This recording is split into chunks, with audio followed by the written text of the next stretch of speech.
جو نیک عورت اپنے خامند کو اللہ کے راستے میں بھیجے، دین کی پابندی کرے، گھر میں اپنے آپ کو محفوظ رکھے تو اپنے خامند سے 500 سال پہلے جنت میں جائے گی۔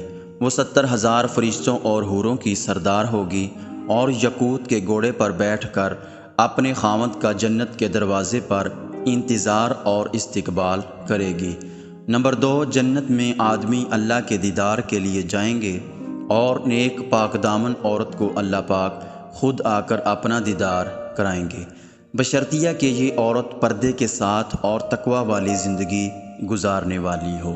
نمبر 3، ایک پاک دامن عورت 70 ولیوں سے افضل ہے۔ نمبر 4، جو عورت نماز روزے کی پابند ہو اور اپنی شرمگاہ کی حفاظت کرتی ہو اور اپنے خامند کی اطاعت گزار ہو تو اس کو اختیار ہوگا جنت کے جس دروازے سے چاہے داخل ہو جائے۔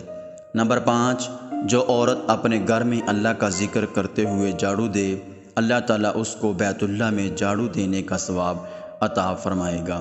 نمبر 6، جب خامند گھر واپس آئے اور عورت اس کو خوش آمدید کہے اور اس نے اپنے خامند کی غیر موجودگی میں کوئی خیانت نہ کی ہو تو اس کو 12 سال نفلی نماز کا ثواب ملتا ہے۔